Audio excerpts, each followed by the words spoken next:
Bonsoir tout le monde.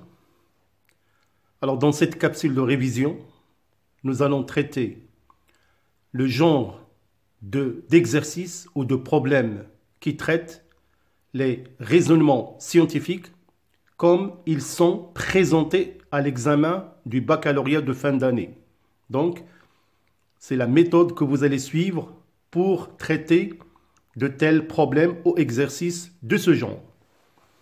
Tout d'abord, comme je vous ai dit, il faut lire attentivement l'énoncé de l'exercice, souligner éventuellement les idées qui peuvent vous aider à mieux gérer la résolution du problème et surtout, il faut vraiment avoir une certaine concentration et vigilance. Alors, je vais commencer par la lecture de l'énoncé du problème. On étudie une portion du gène qui contrôle la synthèse de la tyrosinase responsable de la formation de la mélanine. La mélanine, c'est une pigmentation qui donne la couleur de la peau. On donne la portion du gène normale, alors que vous avez devant vous. J'ai numéroté les triplés de 80 à 85. Donc ça, c'est la portion du gène normal, le brin transcrit. Et la portion du gène muté, les triplés eux aussi sont numérotés de 80 à 85, c'est le brin transcrit. On donne une partie du code génétique que vous avez devant vous. Il y a les codes et en bas, la correspondance en acides aminés. Question numéro 1. Comparez les deux parties du gène normal et du gène muté de la tyrosinase. Question numéro 2.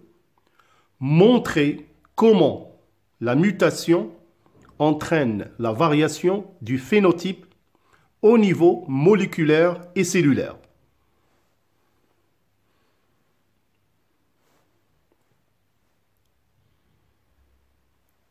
Alors, c'est à vous de faire une seconde lecture avant de passer à la solution.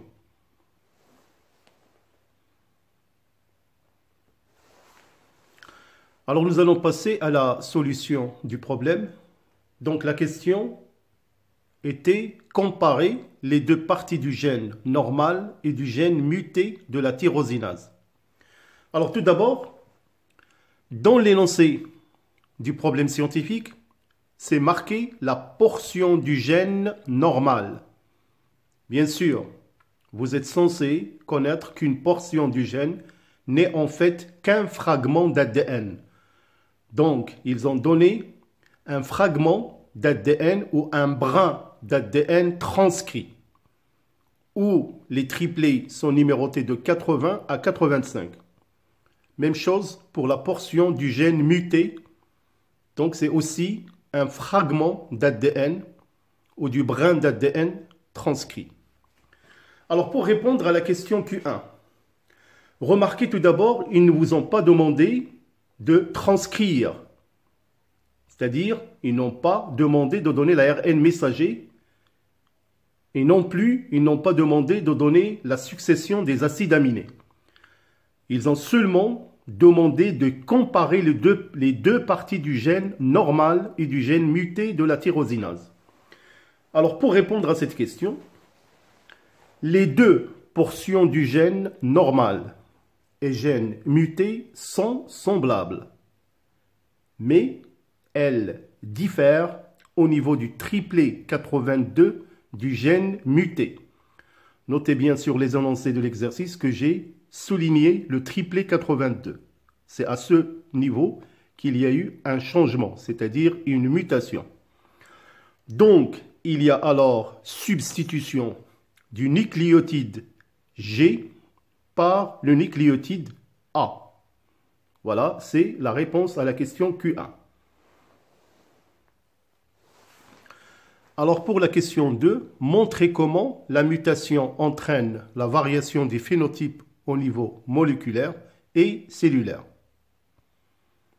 Alors pour la question 2, bien sûr, on va parler de la mutation. La mutation au niveau de la séquence nucléotidique du gène entraîne une variation de la séquence des acides aminés. Donc ça, c'est une variation qui a lieu au niveau moléculaire. Il en résulte, bien sûr, l'absence de la synthèse du pigment, la mélanine, dans les mélanocytes. C'est le niveau cellulaire. Notez que le pigment de la mélanine est fabriqué par des cellules appelées les mélanocytes. Voilà, donc c'est la réponse concernant les deux questions. Alors maintenant, nous allons passer pour étudier un croisement, pour étudier les lois de Mendel.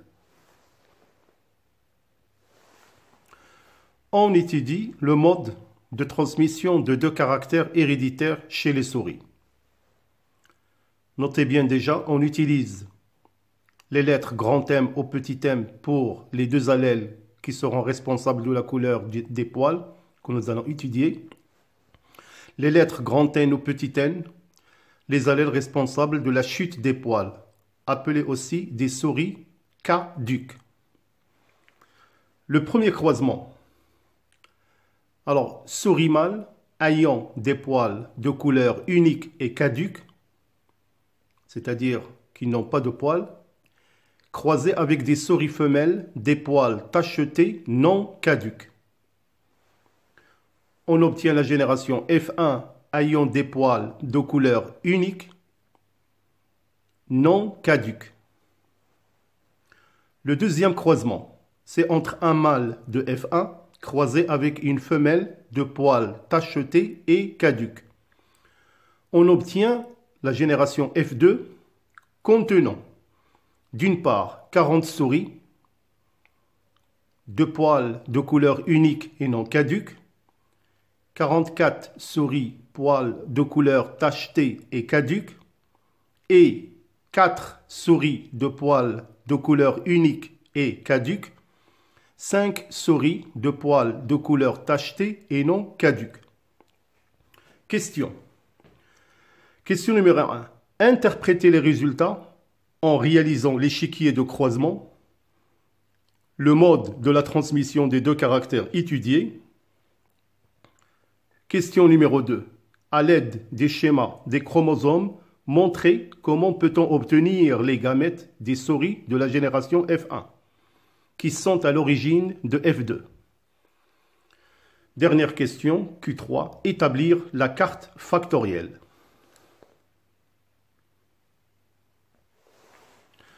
Pour la question, donc, on va passer à la solution. Pour la question numéro 1, interpréter les résultats en réalisant l'échiquier de croisement, le mode de la transmission des deux caractères étudiés. Alors déjà, pour interpréter le premier croisement, voilà ce qu'il faut écrire.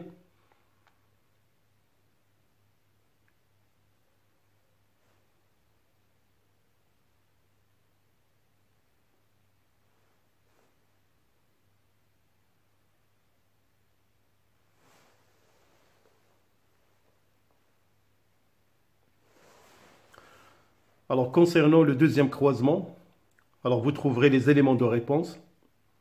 Bien sûr, c'est un test cross. Et voilà, juste l'interprétation à dire concernant ce deuxième croisement. Alors, vous allez, bien sûr, conclure qu'à la fin, les deux gènes étudiés sont liés de façon relative. Alors maintenant, nous allons passer à l'interprétation chromosomique.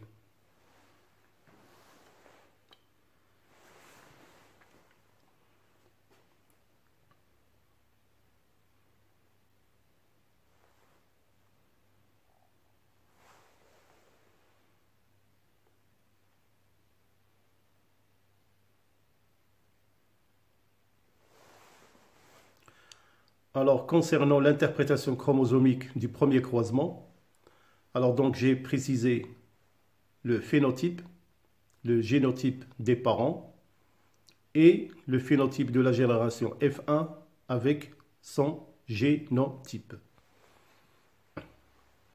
Alors nous allons faire de même, bien sûr, pour le deuxième croisement qui a donné la génération F2. Et après, on va faire, ou plutôt établir l'échiquier de croisement.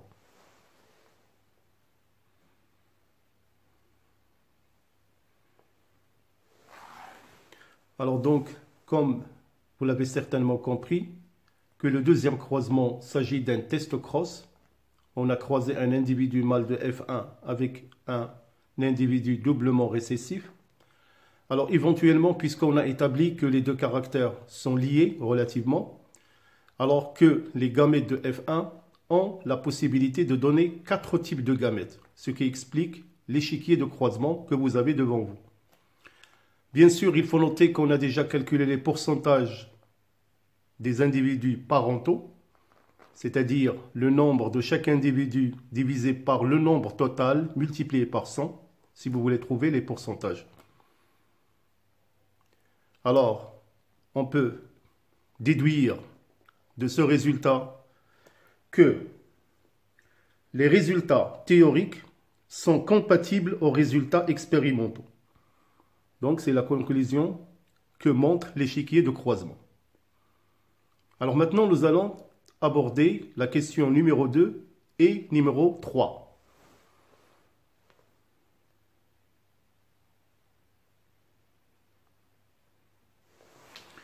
Alors pour la question numéro 2, donc nous allons expliquer le phénomène des gènes liés par les schémas que vous avez devant vous. Alors, comme vous le savez certainement, qu'au cours de la prophase 1 de la méiose, en particulier la division réductionnelle, il y a l'appariement des chromosomes homologues formant ce qu'on appelle les tétrades. Bien sûr, donc il y a cette division réductionnelle est précédée par la duplication de l'ADN. Alors on peut remarquer déjà la formation des tétrades, formation des crossings ovaires, et à la fin de la division équationnelle, on obtient 4 types de gamètes avec des phénotypes parentaux et des individus recombinés. Alors c'est un schéma qui est souvent demandé quand il s'agit de deux caractères liés. Donc il faut vraiment savoir le maîtriser et le faire. Alors je vais maintenant finir par la question numéro Q3, établir la carte factorielle.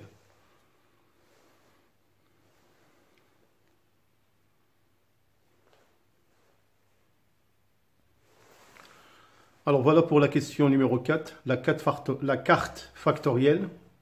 Alors la distance relative entre les deux gènes est 4,3 plus 5,4, ce sont les pourcentages des individus recombinés, égale à 9,67 centimorgane. Alors là vous avez comment on établit la carte factorielle entre les deux gènes. On représente le locus du gène de la couleur des poils, MN, MM, c'est-à-dire grand M, petit m, ce sont des allèles. Et bien sûr, l'autre allèle grand N, petit n, qui est le locus du gène de la chute des poils. Et bien sûr, on représente la distance en centimorgane, qui est 9,67. Alors voilà mes chers élèves, encore une fois merci, bon courage et à bientôt.